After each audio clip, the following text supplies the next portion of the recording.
வணக்கம். இப்போது கோயமுத்தூரில் நடந்த ஒரு சம்பவத்தை பற்றி தான் ரொம்ப பரபரப்பாக பேசிக்கிட்டு இருக்காங்க. எனக்கு சிரிப்பாக வருது. ஆமாம், எதிர்கட்சிக்காரர்கள் எதை தான் அரசியலாக பேசணுங்கிறது தெரியல. மக்களுடைய பிரச்சனைகள் எவ்வளவோ இருக்கின்றன. காவிரி தண்ணி வீணாக கடலில் கலக்கிறது, அதை பற்றி பேசலாம். இன்னும் எத்தனையோ பிரச்சனைகள் இருக்கின்றன, அதையெல்லாம் பற்றி பேசாமல் எதற்கெடுத்தாலும் ஆளுங்கட்சியை குறை கூறுவதுதான் எதிர்கட்சியோட வேலை. சரி, இப்போ கோயமுத்தூர் சம்பவத்துக்கு வருவோம். ஒரு பெண் ஆள் அரவமற்ற வெளிச்சம் இல்லாத பகுதியில் தன் காதலுடன் காரில் தங்குவதற்கு காரணம் என்ன? இதை பெற்றோர்கள் எப்படி அனுமதித்தார்கள்? நைட்டு 11 மணி. உடனே பெண்களுக்கு பாதுகாப்பு இல்லை. நம்ம வானதி அக்கா பெண்களுக்கு பாதுகாப்பு இல்லை. இது திராவிட மாடல் ஆட்சியா? திராவிட மாடல் ஆட்சியில் பெண்களுக்கு பாதுகாப்பு இல்லை. நைட்டு இரவு 11 மணிக்கு ஒரு பெண் தன் காதலனுடன் காம களியாட்டம் ஆடிக்கொண்டிருப்பதை பார்த்த 3 போதை ஆசாமிகள்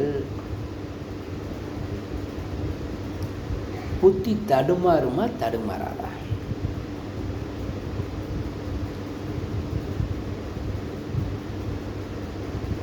அப்புறம் என்ன நடக்கும்?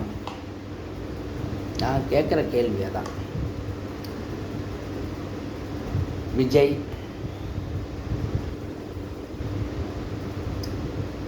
சீமான் இவர்கள் எல்லாமே பெண்களின் பாதுகாப்பு மேல் அக்கறை கொண்டு பேசுவதாக இல்லை. ஆளுங்கட்சி ஏதோ ஒரு செய்தியை வைத்து குறை சொல்ல வேண்டும். அந்த பெண் வலுக்கட்டாயமாக கடத்தி செல்லப்பட்டு கற்பழிக்கப்பட்டாரா? என்னுடைய கேள்வி அதான். அந்த பெண் இரவு 11 மணியாகவே இருக்கட்டுப்பா, ஓவர் டியூட்டி கூட பார்த்துட்டு இரவு 11 மணிக்கு வர்றாங்க, ரைட்டு. இரவு 11 மணிக்கு வந்த அந்த பெண்ணை கடத்தி சென்று கற்பழித்தாரா? என்னுடைய கேள்வி அதான். இரவு 11 மணிக்கு ஒரு பெண் தன் காதலனுடன் காம களியாட்டம் ஆடிக்கொண்டிருந்தார் காரில்.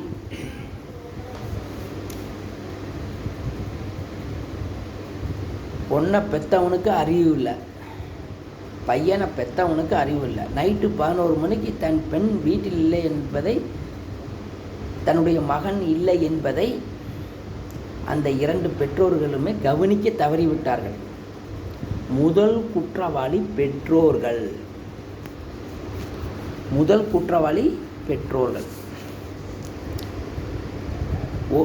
அதுவும் சட்டம் படித்த ஒரு சட்ட கல்லூரி மாணவி.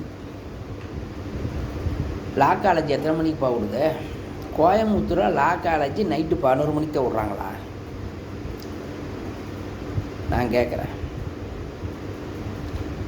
ஒரு சட்டம் படித்த ஒரு சட்ட கல்லூரி மாணவி கல்லூரிக்கு செல்லும்போது திரும்ப எத்தனை மணிக்கு வருகிறார் என்பதை அந்த பெற்றோர்கள் கவனிக்க தவறிவிட்டனர். முதல் குற்றவாளி பெற்றோர்கள். அடுத்த குற்றவாளி அந்த பெண்ணும் ஆணும். ஆள் அரவமற்ற வெளிச்சம் இல்லாத பகுதியில் காரில் ஒரு பெண்ணை கூட்டிச் சென்று காம களியாட்டம் பண்ணி கொண்டிருக்கிறார் காரில். இதை பார்த்த போதை ஆசாமிகளுக்கு புத்தி தடுமாறிவிட்டது. இதுதான் நடந்தது.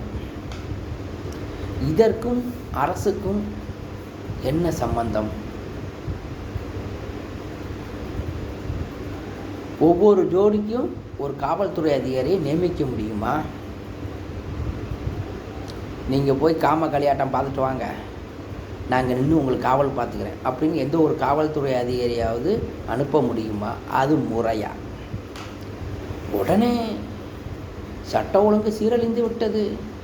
இன்னும் நம்ம ஆளுநர் இன்னும் வாயை திறக்கவே இல்லை.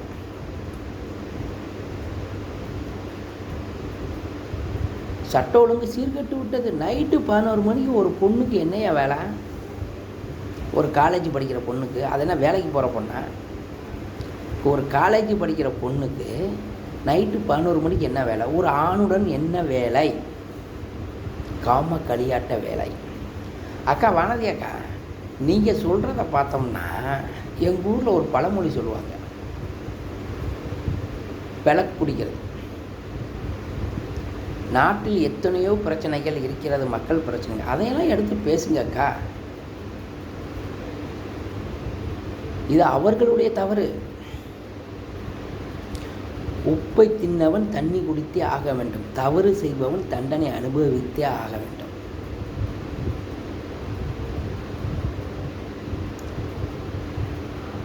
பெற்றோர்களுக்கு எங்கே அறிவு போச்சு? நீங்கள் அரசியல் பண்ணணும்னா பல நல்ல விஷயங்கள்லாம் இருக்குங்க வானதி அக்கா, அதை பார்த்து அரசியல் பண்ணுங்கள். இந்த காவிரி தண்ணி வேஸ்ட்டாக கடலில் போய் கலக்குது. காவிரியுடைய வடகரை வறண்ட பகுதியாக இருக்கிறது.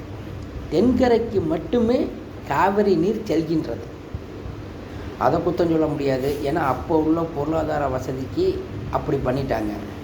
இந்த வடகரைக்கு கொஞ்சம் இந்த காவிரி ஆற்றலாம் திருப்பி விடலாம்ல. எனக்கு தெரிந்து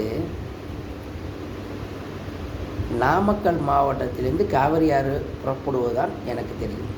அதற்கு முன்னாடி எந்த திசையில் வருகிறது என்று தெரியாது. சேலத்திலேருந்து ஈரோட்டின் வடகரை பகுதி எப்படின்னு எனக்கு தெரியாது.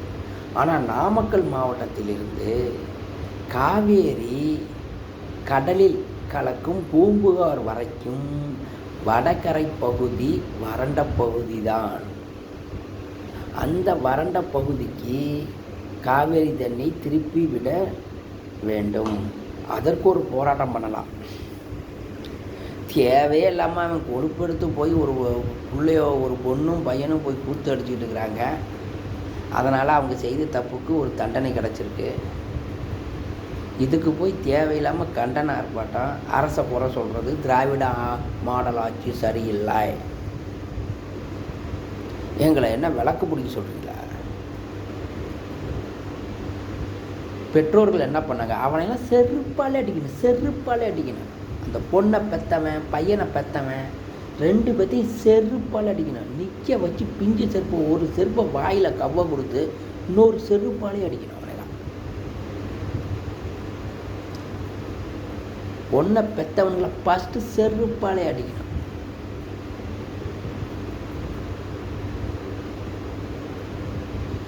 காலையில் புள்ள காலேஜுக்கு போகுது, திரும்ப எப்போ வருதுன்னு கூட கவனிக்காமல் இவங்களுக்கு என்ன வேலை? இவங்களுக்கு என்ன வேலைங்கிற? அது எவனையோ கூட்டிக்கிட்டு ஆள் அரவமற்ற ஒரு வெளிச்சம் இல்லாத பகுதிக்கு போய் கூத்தடிச்சுக்கிட்டு இருக்கு. காம களியாட்டம் ஆடிக்கொண்டிருக்கிறது. முதல்ல அந்த பெற்றவனுங்களை செருப்பாலே அடிக்கணும்.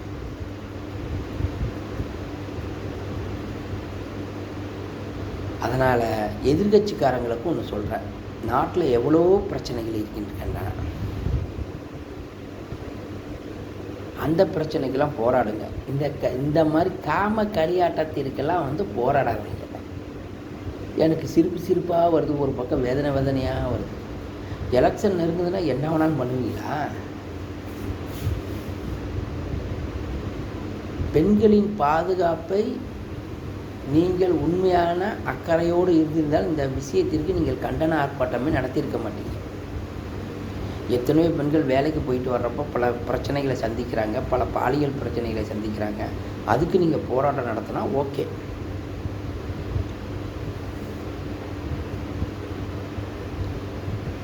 கடைசியாக என்னுடைய ஒரு கேள்விக்கு பிஜேபி, தமிழக வெற்றிக் கழகம், நாம் தமிழர் கட்சி மற்றும் உள்ள எதிர்கட்சிகள் அதிமுக, பாமக எல்லா கட்சியினரும் நான் கேட்கும் கேள்விக்கு சரியான பதிலை சொல்லுங்கள்.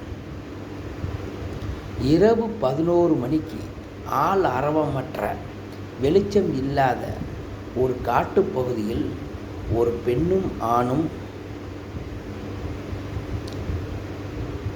சல்லாபித்து கொண்டிருக்கிறார்கள்.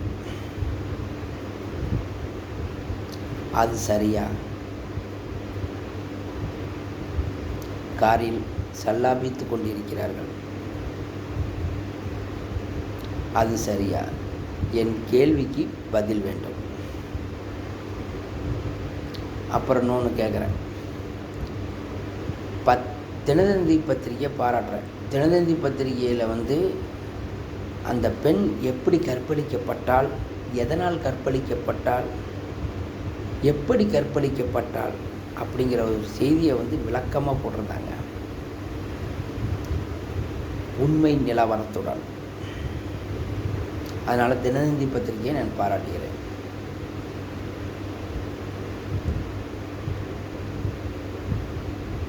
நான் கேட்ட கேள்விக்கு எனக்கு பதில் வேண்டும்.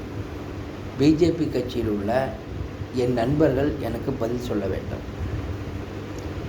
இந்த பதிவை பார்த்தவுடன் எனக்கு பதில் சொல்ல வேண்டும். என் நண்பர்கள்,